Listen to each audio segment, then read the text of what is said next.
Pernah nggak sih kalian ngerasa kalau kerja tim itu lebih ribet daripada kerja sendiri? Kayaknya lebih banyak drama daripada hasilnya. Ada yang selalu telat, ada yang cuma pinter ngomong doang, dan ada juga yang hobinya cuma ngilang pas ada kerjaan. Dan yang lebih parah, kadang kerja tim malah bikin kita lebih stres daripada kerja sendirian. Jadi, apa benar kerja tim itu cuma mitos belaka yang gak ada gunanya? Oke, ayo kita bongkar rahasianya di video kali ini. Dan jangan lupa, di bagian video ini kita bakal bahas satu teknik simple yang bisa bikin tim kalian bekerja 2 kali lebih efektif. Tapi tenang, itu bakal kita bahas nanti. Sekarang kita mulai dulu dari dasar-dasarnya.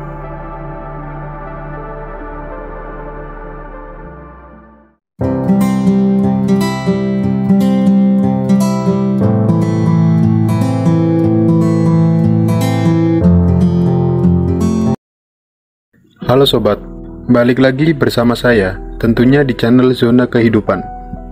Hari ini kita bakal ngobrol tentang gimana caranya kerja efektif dalam tim. Kolaborasi itu kunci sukses, apalagi di dunia kerja. Tapi gimana caranya biar kerja tim gak berantakan dan malah jadi produktif? Jadi simak terus video ini ya sampai habis. Kenapa sih banyak tim yang gagal? Salah satu alasannya adalah kurangnya komunikasi.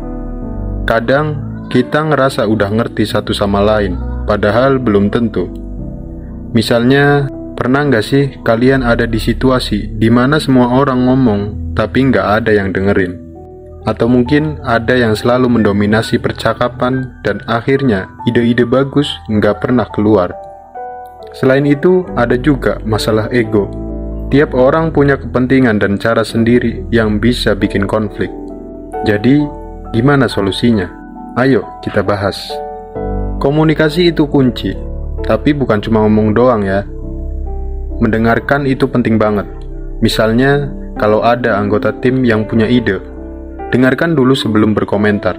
Ini nggak cuma bikin dia merasa dihargai, tapi juga bisa muncul ide-ide baru yang kreatif. Contohnya dalam rapat tim, berikan kesempatan buat semua orang berbicara tanpa interupsi.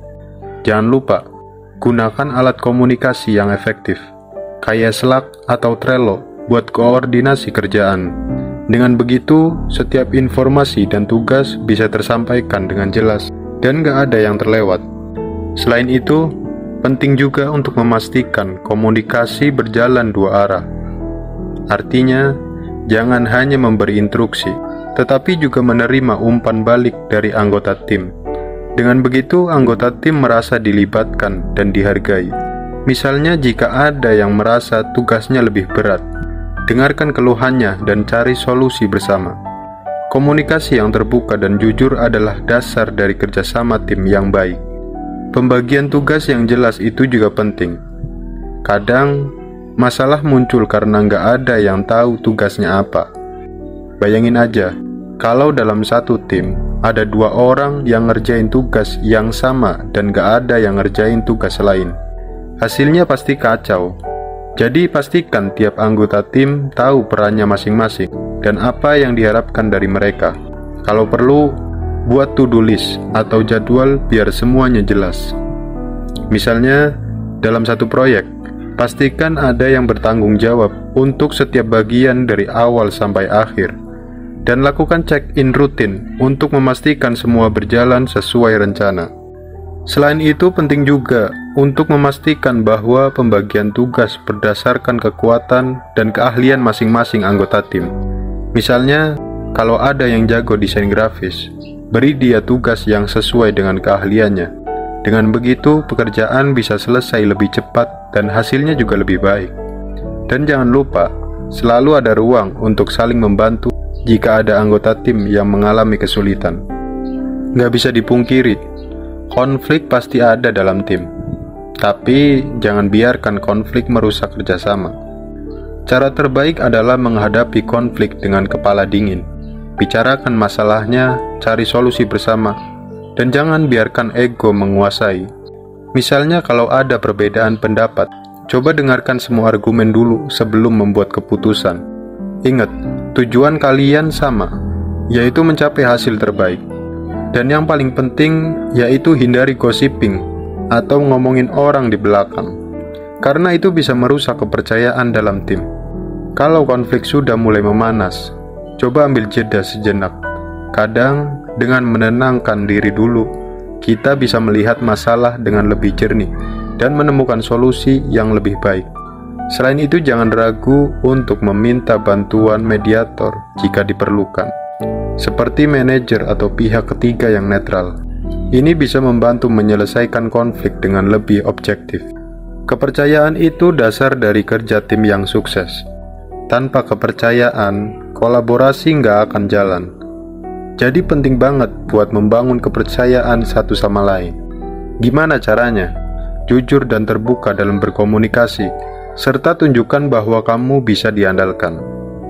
Misalnya kalau kamu janji untuk menyelesaikan tugas tepat waktu, pastikan kamu melakukannya. Dengan begitu, orang lain akan percaya dan menghargai kamu. Selain itu, jangan ragu untuk memberikan dukungan kepada rekan tim yang sedang mengalami kesulitan. Ini akan menunjukkan bahwa kamu peduli dan bisa diandalkan. Kemudian membangun kepercayaan juga bisa dilakukan melalui kegiatan di luar pekerjaan. Misalnya lakukan kegiatan team building atau sekedar makan siang bersama. Ini bisa membantu mempererat hubungan antar anggota tim dan membuat suasana kerja lebih nyaman dan akrab.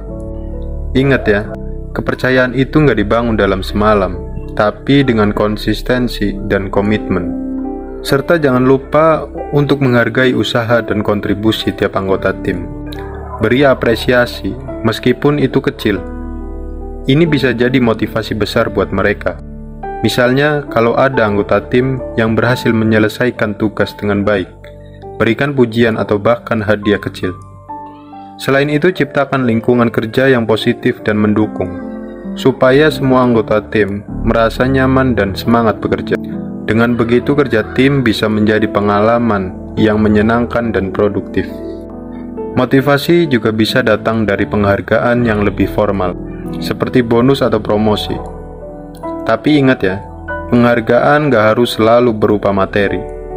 Kadang, kata-kata pujian atau sekedar ucapan terima kasih bisa sangat berarti. Pastikan setiap anggota tim merasa dihargai dan diakui kontribusinya. Dengan begitu, mereka akan lebih semangat dan termotivasi untuk bekerja lebih baik lagi. Di era digital ini, banyak tim yang bekerja secara virtual. Kolaborasi virtual punya tantangan sendiri, seperti perbedaan zona waktu dan kurangnya interaksi langsung. Tapi dengan alat yang tepat dan komunikasi yang baik, tim virtual bisa sama efektifnya dengan tim yang bekerja di satu tempat.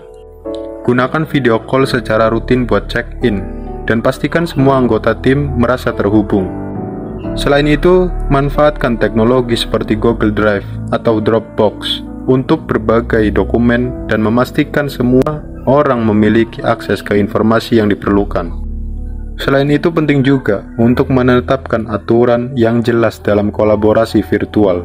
Misalnya, tetapkan jam kerja yang fleksibel tapi tetap konsisten, agar semua anggota tim bisa berkomunikasi dengan efektif. Pastikan juga ada ruang untuk interaksi informal, seperti sesi ngobrol santai atau game virtual, supaya hubungan antar anggota tim tetap hangat dan akrab. Nah, jadi itu dia beberapa tips buat bekerja efektif dalam tim.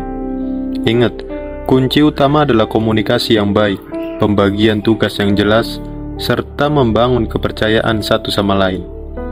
Dan jangan lupa, di bagian video tadi, kita udah bahas tentang satu teknik simple yang bisa bikin tim kalian bekerja 2 kali lebih efektif. Nah, kalau kalian pengen tahu lebih lanjut tentang teknik tersebut, pastikan buat nonton video selanjutnya dari channel ini, di mana kita akan bahas teknik khusus untuk meningkatkan produktivitas tim secara mendetail. Oke, sekian video kali ini. Terima kasih sudah menonton. Jangan lupa like, komen, dan subscribe kalau kalian merasa video ini bermanfaat. Dan share juga ke teman kalian biar mereka juga bisa belajar tentang cara bekerja efektif dalam tim. Sampai jumpa di video berikutnya.